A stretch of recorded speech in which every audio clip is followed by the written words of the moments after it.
of Lent, a period given to us to listen more intently to the Word of God, so that purified we can join Jesus in facing His death and share with Him the new life of His resurrection. And I believe that for this whole year, that is the thrust of your formation, based on the mystery of the wedding at Cana, the words of Mary, do whatever He tells you. So let us learn from Jesus. And in this first Sunday of Lent, we have a lot to learn from Jesus. Maybe we can reflect on this central theme of the readings for this first Sunday. We all want to turn away from sin, and we want to cling to God. I'm sure if I do even an informal survey of our community, I'm sure the majority will say, I want to avoid sin. I say majority because I am not sure everyone wants to avoid sin. But in hope, I say, sige na. Everyone wants to avoid sin. And we want to turn more faithfully to God. Now, let us learn from Jesus. The Gospel is about the temptations of Jesus. And these temptations are not unique to Jesus. We can even say that if we look closely at the way we are tempted in daily life, the story of Jesus is repeated over and over again. But we turn to Jesus and we hear Mary saying, do as He says. Do what He tells you to do. Or do it the way He does it. Look at how He remains firm in His commitment to God. And look at how He was able to ward off the beautiful allurements of the evil one. If we look at the Gospel, the three temptations, look at how wise the devil is. And look at how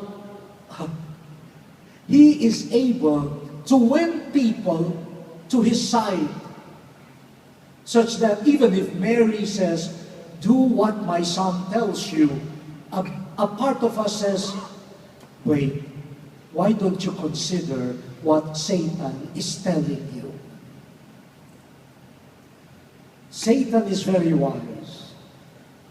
The first temptation given to Jesus, who was hungry at this time, 40 days without food. So he must have been tired, must have been imagining food. And the devil says, if you are the Son of God, command this stone to become bread. If you are the Son of God, prove to me and prove to the world that you are the Son of God. That's how temptations begin. You have to prove yourself. And then how can he prove that he is the Son of God? Now, you are hungry, Jesus. If you are truly the Son of God, look at the stone. You have the power, diba? You are the Son of God. Now use that power to feed yourself. You need bread. You need strength. Sige na. Help yourself. And in so doing, you prove who you are. And you can even use this to feed the others. Imagine, you see a stone and say, it becomes bizcocho. how inviting, huh? Oh, you look at another stone, it becomes ensaymada. Wow. That must have been a more fashionable stone. Huh? And wow. If I were Jesus, I would say, yeah, you have a point. And it seems that your proposal is logical and could be of service not only to my needs, but to the needs of others. So at first glance, it is difficult to see how it is a temptation. It even looks logical and sensible. Now, the second temptation. Look at all these kingdoms of the world. I will give you all the power and glory. It really belongs to me, but I'm giving it to you. Wow, what's wrong with that? And if you are the Messiah, you have all the power and all the glory, then you can use your power to save the world. Well, Satan has a point. But it comes with a cost. Jesus must worship Satan. Well, again, it is logical. If the power and glory comes from Satan, then you owe Satan something. And Satan was very frank. I expect only one thing from you. Worship me in exchange for all the power and the glory and the kingdoms of this world. Sounds reasonable. And the third, throw yourself from the pinnacle and let us see whether God will make good on His promise that angels will come and you will not be scratched. Let us see whether God is faithful to His words. Again, sounds logical. If God were God, let us see whether He can accomplish what He promised to accomplish. Now, these proposals of the devil may look beautiful and logical and reasonable, but at the heart of this is to destroy what God has intended for Jesus. What type of Messiah was Jesus meant to be? Jesus was not the Messiah that was called to prove Himself, to feed Himself, to use His power and authority to make shortcuts, the easy way out of predicaments. Pero parang mas madali yung sinasabi ni Satanas eh. Parang ang hirap-hirap naman ng plano ng Diyos na Mesiyas ka, gutom ka, wala kang kapangyarihan. Mesiyas ka, but you don't own anything. You have nowhere to lay your head. Mesiyas ka, pero you are subjected to temptation. It seems that the devil is making more sense than the plan of God. Now, here comes obedience.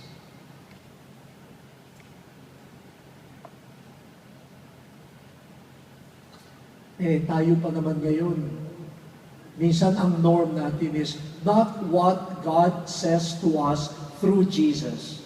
Minsan the norm is, okay na yan, practical yan eh. Practical na lang. Ganyan magsalitaan di mo. It will make the work of Jesus the Messiah quick and more effective. More efficient pa. Pero di ba ganyan din tayo sa pang-araw-araw na buhay? God has a plan for us. Plan A. But the devil presents a more attractive Plan B. At tayo naman, wishy-washy. Kahit alam na yung A, teka, parang maganda itong B.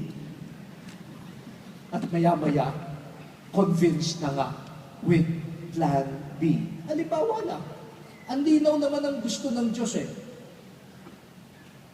Do not steal. Kung hindi iyon, wag mong kukunin. O halimbawa, at the end of the Mass, as you stand up, you see a 500 peso bill near your chair. And then you say, wow, hulog ng langit.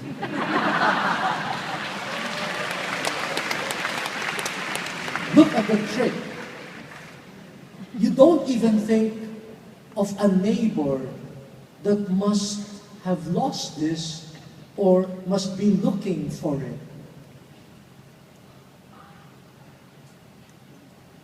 And then we have all the rationalizations. We say, di ko naman to hinangad. Dumating ng kusa. So, talagang hulog ng langit. Ako unang nakakita, kagustuhan ng Diyos. Akin ka.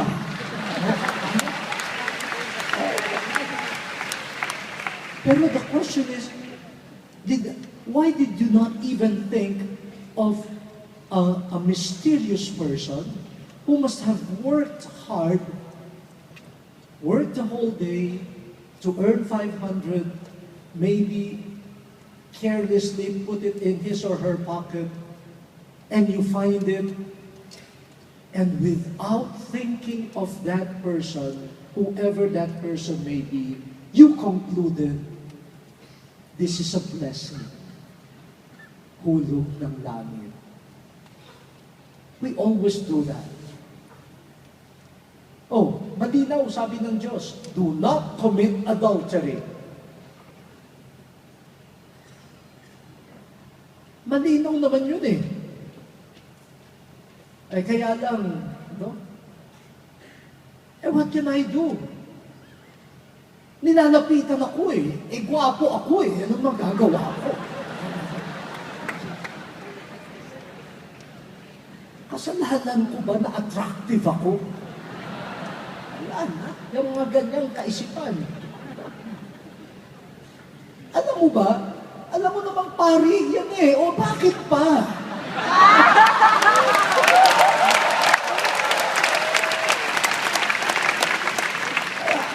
Mas ang dami nating dahilan. I have to be honest to myself. I have to be true to my feelings. I don't want to be fake. Bakit? Kapag adulterous ka, hindi ba fake yun? Bakit yung adulterous, yun ang sincere and truthful? And those who are following the Lord, they are fake. You should not kill. And Jesus says, just being angry is already murder. That is clear. Pero ang dami nating, ang dami nating, dahilan, sapagkat ako'y tao lamang. Ano ibig sabihin nun? Kapag lagi kang galit, tao ka. At kapag hindi ka nagagalit, hindi ka tao. Ano ba?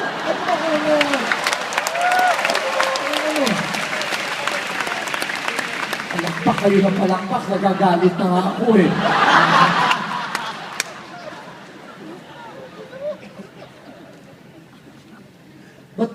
The devil really knows how to work. The devil really knows how to destroy the plan of God by presenting another plan that at first glance looks really justifiable and even reasonable. You should not spread false witness against your neighbor. Okay. Ang linaw yun. Pero tayo, pag may nabalitaan, atin-atin lang to. Oh, you're spreading something. Hindi. Atin lang to, atin lang. Atin lang. And then you realize, 1,000 na pala yung nasabihan ng atin lang to. Atin lang, atin lang.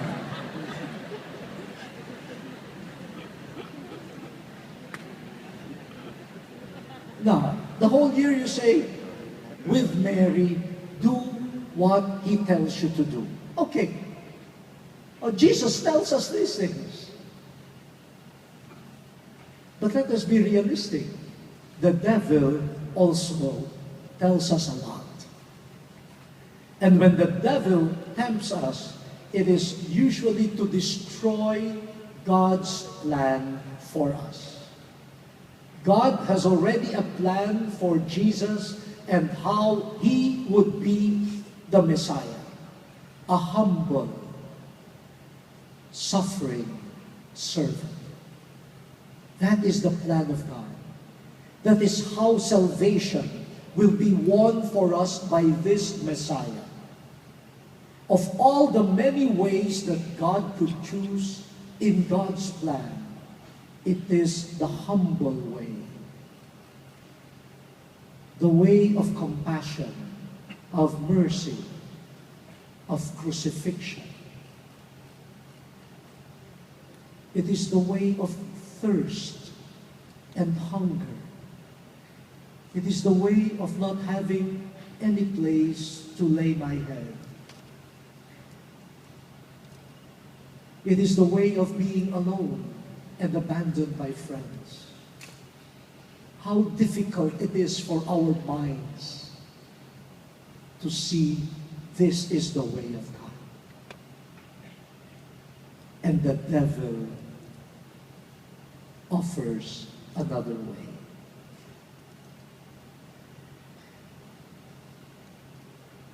Now let us learn from Jesus, and I end here.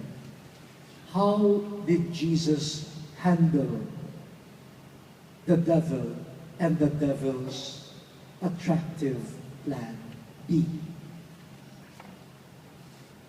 First, he never forgot his mission and God's plan for him. Non-forgetfulness. And that is exactly the spirit of the first reading from Deuteronomy. Moses instructs the people to always remember their roots, to remember that their ancestors were nomadic Arameans, and to remember that God made them a people, that God did marvelous things for them. Do not forget what God has done for you.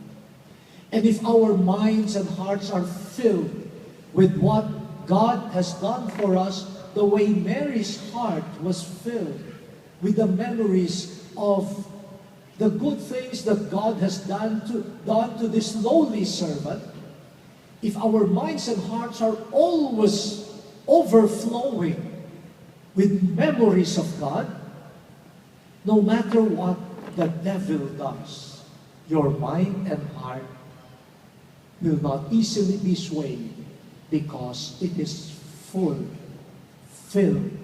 with the memories of God. Kapag ang isip at kalooban nyo punong-puno ng kabutihan na ginawa sa inyo ng isang tao, ang hirap mong saktan yung taong yan. Napakadaling saktan ang isang tao na hindi laman ng iyong alaala. Kaya napakadaling saktan ng Diyos eh. Kasi kung minsan, hindi naman siya ang laman ng alaala. Yung iba nga sa atin, palagay ko naman, hindi ito nangyayari sa inyo. Yung iba, 4 na oras sa harapan ng TV, teleserye. Kaya ang laman ng isip at kalooban, puro teleserye. Kung ang pinupuno ba naman yan, alaala ng Diyos, Nung minsan nga, nung nasa seminaryo pa ako, nagtitimpla ako ng kape.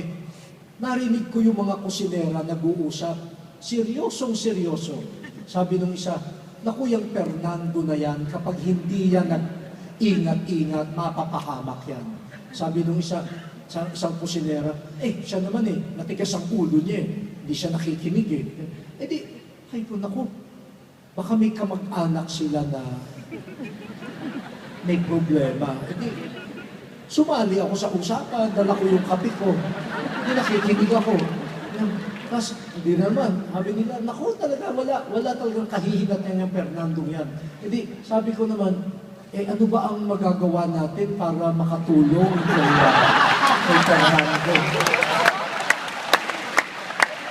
Pinagtawanan ako, katulad yan, yung ginagawa ninyo. Ayan, pinagtawanan akong ganyan. At sabi, Bishop, ano lang naman ho yung pinag-uusapan namin yung isang telenovela.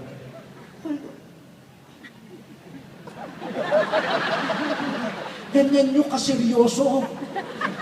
Ganyan kaseryoso nyo pinag-uusapan yung telenovela. Pati sa pagluluto. Yan ang pinag-uusapan nyo. At parang buhay na concerned sila.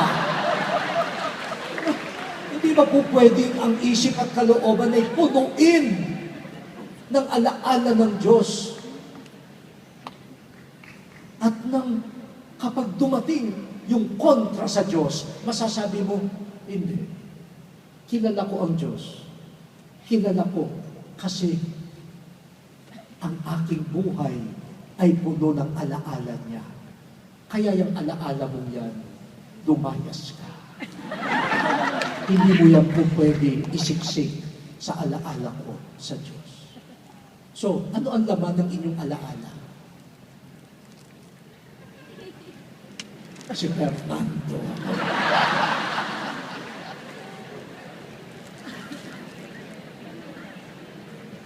Look at Mary. She did not understand many things, but she kept all of those things in her heart. The memory of Mary, the memory of the heart, was always of Jesus. That's why she is full of grace.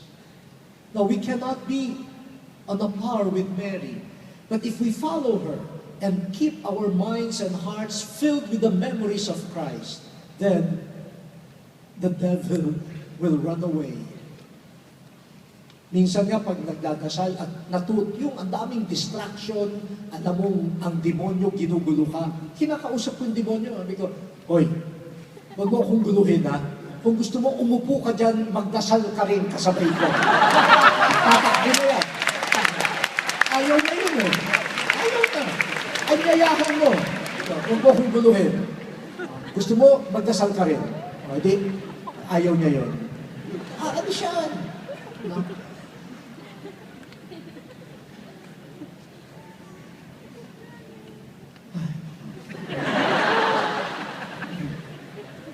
So yun ang isa ha. It is not just courage. Kasi minsan tayo sabihin, magpakatatag ka. Paano nga magpapakatatag? Paano magiging matatag kung ang pundasyon pala ay telenovela at hindi alaala ng Diyos? So how can you be firm? Then let us follow Jesus. Clear about God's plan. And his mind and heart filled with the conviction, this is what God wants me to be. It may sound ridiculous, it may sound foolish, but it comes from God, then I stick with it. And finally, the Word of God. Sa bagay, yung demonyo, nagko-quote din from Scripture.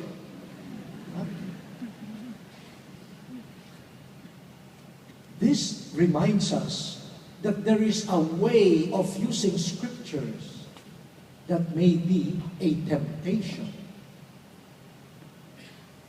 Jesus used Scriptures, but according to the Gospel, he was filled with the Holy Spirit. It was the Holy Spirit that was prompting him to see the true meaning of the Word of God. Whereas Satan used the Word of God not with the enlightenment coming from the Holy Spirit, but used the Word of God to manipulate the will of God. That's the wrong use of Scripture. So filled with the Holy Spirit, openness to the Spirit, then you go to the Word of God. Yan ang sandata. Kaya minsan tayo ang dali-daling mahulog sa tukso. Kapag andyan ang tukso, ano ang sandata natin? Ito na naman, natutukso na naman ako. O tukso, layuan mo ako. Hindi yun salita ng Diyos eh. Salita yan ni Eva Eugenio, yung singer. Walang panlaban yun sa tukso. Gamitin mo salita ng Diyos. Pero, alam mo ba ang salita ng Diyos? Naiipon ba ang salita ng Diyos sa akin bilang sandata? Minsan na naiisip ko, sana lahat tayo puno ng salita ng Diyos para pati sa pang-araw-araw na buhay. Yung mga tukso ang ating panlaban, salita ng Diyos. Alam ko marami dito wala pang asawa, pero meron namang may mga asawa. Kung meron kayong anak na nangungulit sa inyo, Daddy, Mommy, bili mo naman ako ng ganito, sa halip na pagalitan na, ano ba ang gastos mo? Gamitin mo salita ng Diyos. Anak, ang tao ay hindi lamang nabubuhay sa sapatos, kundi sa bawat salitang namumungkaw sa labi ng Diyos.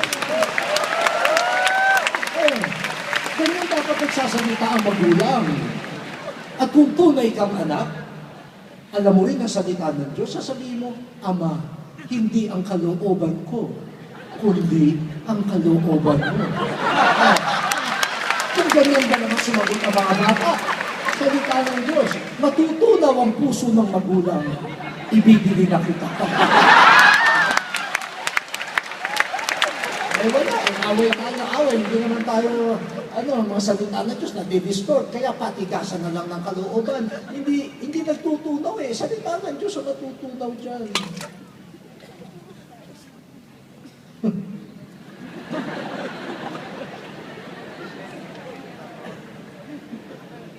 Ay, nako.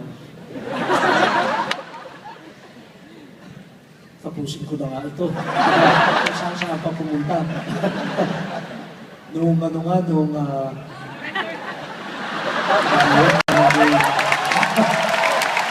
Ito na, tapos na ito dito. Nung naging obispo ako, di maraming kamag-anak, mga kapitbahay, na pinupuntahan ng nanay ko. Mga tatay ko, ganyan, nakikiusap. Naalaala ko yung nangyari sa wedding at Cana. Diba? Diba yun ang nyo ngayon, the whole year?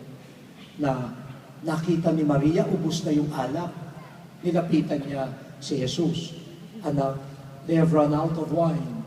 At sabi ni Jesus, babae, woman, what is this to you or to me? My time has not yet come. Parang, ikaw nga ang pinakamalapit sa aking babae, pero you do not determine my hour. The Father in heaven sets my time. And Mary, very humbly, turned to the others and said, do what He tells you. Ayun nga, nung naging obispo ko, ang daming lumalapit sa nanay ko. Pakisabi naman kay Bishop, ikasal yung anak ko. Pakisabi kay Bishop, i-bless yung bahay ko, ganyan-ganyan. Nanay ko naman, pupunta sa akin, hoy, nakikiusap sila, paki-bless mo raw yung bahay, paki-ano mo nga yung kasal nila. E di, kaysa sa mag-away kami, ginagamit kong Biblia, babae.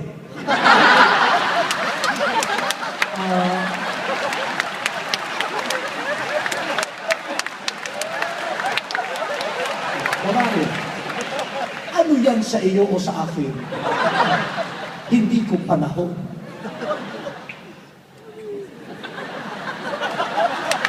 Wala na siya masabi kasi salita yun ni Jesus Hindi pupunta siya sa kapitbahay, sasabihin niya, do what he tells you.